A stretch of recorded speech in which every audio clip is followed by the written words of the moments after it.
All right, my friends, welcome back to Frogboy X1 Gaming and Tech Reviews. So I wanted to stop for a minute and kind of talk about this about these 8GB GPUs again. I know, dude, you guys are getting sick of this. I'm getting sick of covering them. Trust me, I do, because it's like beating a dead horse. It's like trying to it's like trying to lead a horse to water. You can't make it drink or nothing, but I just got done testing this GPU on both Battlefield 6 and Mafia: The Old Country. And so when I look at the performance of what this 5050 can do on these two games, like they both just came out on the same freaking day. Well, I mean, we're playing a beta for Battlefield, so that could technically get better. But I'm sitting there, I'm playing Battlefield at like really high frame rates and fully being able to enjoy that experience with optimized settings, you know. And then I turn on like frame generation. I'm getting 300 frames a second. I turn it back off and I'm playing it like 150 to 170 frames on the freaking, like the Roblox. The Roblox freaking GPU is helping me fully achieve a playable experience on probably, I'm kind of still on the fence about Battlefield 6, just because it's like I'm playing it and I'm not getting that magic Battlefield feeling. You know, guys, trust and believe it's probably just because I am comparing it to Battlefield 1, which is by far my favorite Battlefield ever made, and it feels more like to me right now, Battlefield 6 is feeling a lot more similar to like that Call of Duty experience. And so it's kind of just throwing me off. Like, I like to be a little bit more slow and methodical in terms of like Battlefield. And that's the whole reason I started playing Battlefield. When I switched from from Call of Duty over to Battlefield back around, Battlefield 1 was my first Battlefield.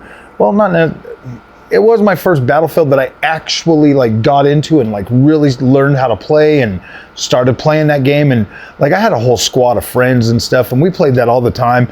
And it was just an incredible experience. And I don't see Battlefield 6 taking over that experience. But what I have experienced with Battlefield 6 is it's not horrible. It's just I don't know. I'm gonna play the campaign when it launches. I mean, that's a done deal. Like, no matter what, I'm buying it. I'm gonna play the campaign. But in terms of like actually like actively getting back into the multiplayer of even COD for that matter, dude, I haven't played multiplayer. I haven't really invested in any multiplayer since starting this channel. I just haven't had the time to do that. And there's already so many Battlefield creators out there that, you know, for me to do that, I would have to start creating daily content for that. And I just don't feel like I want to take the channel in that type of a direction, just having it more centralized around the game. I know that I could potentially do that, but I just don't feel like doing that. So yeah, like right now I'm just kind of on the fence about Battlefield. But what I'm not on the fence about Battlefield is how damn good it plays on this freaking 5050. No problem playing that game. And so Mafia the same way. You guys will have a video out tonight. It's already 100% rendered. 70, 80 frames a second. No freaking frame gen. Using DLSS with optimized settings. And it looks incredible. Like, it plays fine. It's pretty. I mean, it's still got, like, you know, the frame time spikes that I was getting on the AMD side, but for the most part, guys, it's just a good experience. The game looks absolutely phenomenal. It's playing just fine. Let's put it this way. If I was on a 1080p monitor, okay, hypothetical, I'm on a 1080p monitor. I clearly have a 7800X 3D.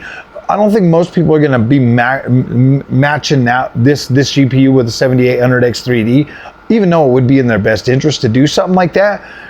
But I'm still pretty sure that like you're still gonna get a decent frame rate, even on like a 5600X or like a 6-core CPU. You're still gonna be able to push this GPU pretty decently. I feel like, yeah, you're gonna be able to have a good time with that. And it's not even really about the 5050. The 5050 is just the cheapest 8GB GPU you can get right now. Our AMD is bringing out just a 9060, just a regular. It's cut down a little bit. And so when I look at that, when I look at what you can actually still do, and if you, like, when you look at Battlefield 6 and you look at the visual quality of that game, like, it looks good. I mean, it, like, obviously it's still built, you know, on the Frostbite engine. The Frostbite engine, it does look good. Like, don't get me wrong. Like, I do like it. I like that gritty look to it. But at the same time, when I was playing it today on the 5050 on like 1080p, it looked better to me in my eyes than it did when I was playing it on 4K. Like, I was like, okay, I like this, I like that. But I like that softer look, man. A lot of people like that sharp, crispy, clinical look. I like the softer look.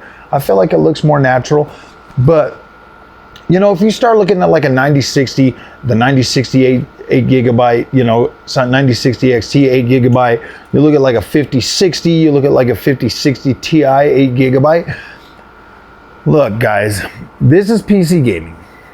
And this is, I'm going to stop making these types of videos pretty soon. I promise you, you know, like after I get this video uploaded, I'm throwing the 5070 Ti back in. But when I look at what the entry-level GPUs can do, you know, in terms of like using DLSS 4, multi-frame gen, FSR 4, some of that stuff, I don't think that the hate that these cards are getting is deserved. I just look at it and I'm like, okay. When I came into PC gaming, everybody told me that, like, yeah, man, we're all just a big team. We're all together. We like to have fun and, you know, talk about our hardware and try to push things and blah, blah, blah. And it doesn't seem that way, at least from the influencer side. From the influencer side, it seems more like everything is geared toward getting you to spend as much money as you can. But I'll tell you, there's been kind of a, it's been really, the revelations that I've received since coming down to like playing on lower end GPUs, guys, and this is pretty much the crux of the thing. This is why I defend these things. This is why I'm like, okay, when you look at a game like Battlefield 6 and you turn it to low settings, that game is pretty much on par with last generation maxed out settings. And those run perfectly fine on a 8 GB GPU. And the same goes for Unreal Engine 5. Like, low settings look as good as they did last generation. You pull up a game like freaking Alan Wake 2. Low settings, it's almost indistinguishable from max settings, and it looks as good or better than any games last generation. And so when I look at that and I see that most of these newer games are still targeting like 8 gig GPUs, I look at that and I'm like, okay, right now in gaming, you can effectively still buy this product or products like this at 8 gigabytes, and you can still play games at a decent price. And the funny thing is like, dude, I've got 5070 Ti, I've got 9070 XT, and those are probably like what I would call, what if you're really trying to push like a 4K or you're trying to do something like that, that's kind of where I would recommend jumping in at, is probably that level. It gives you the 16 gigs of VRAM. It gives you the power to hit 4K using the features.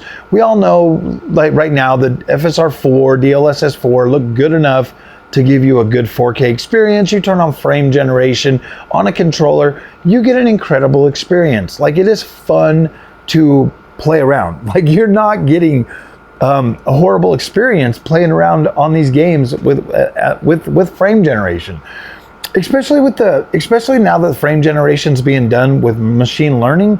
You know, the tensor cores over on the NVIDIA side, you've got just regular, you know, ML for the frame generation over on AMD, and these are all tools that just help you squeeze more out of the low-end products. Now, like I said, I haven't been PC gaming for a very long time, only like 3.5 years now. And when I came in with some weird, unrealistic expectations, thinking that like, oh yeah, man, 8GB GPU, and you know, I went into it with the spending more money equals better performance mindset, and that's not the case. This thing right here. So if I would have came into PC gaming on a 1080p monitor on the 3060 Ti, I think my experience would have been significantly better because I would have adjusted a lot better. So while I still recommend, I fully recommend a 16GB GPU.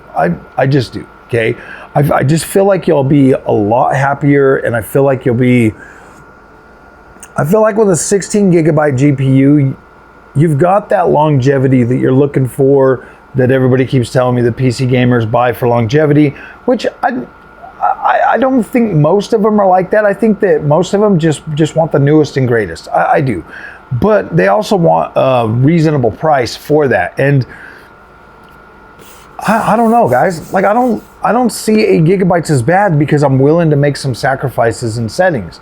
Like I'm willing to try new things and like willing to see how that experience goes. And to me, I don't really find 8GB as limiting as most other content creators are trying to you know, present. Like it does have its limitations for sure, but at the same time, when you turn on a game like Battlefield 6 or Mafia the Old Country at low settings and it still looks incredible, you kind of scratch your head and you're like, well, wait a minute. It's not potato mode anymore. You know what I mean? Like it's not potato mode. It still looks as good or better than the game's max settings did on last generation. So take that into consideration when you're out there potentially spending more money than you really need to. Yeah, I don't know. I do think that this is definitely an esports GPU. And like obviously you can play some of the newer games. But I mean, if you're really into graphics, if graphics and all of that stuff is just like max power, all of that, go with a 16GB card. Don't even worry about this. But for everybody else out there that like these might be your only option, I've been able to play most of the games I want to play on them. And it's not like really stopped me or done anything negative to my experience. So, all right, my friends, if you guys like this content, don't forget to like and subscribe. I'll see you guys in the next one. Thanks for watching.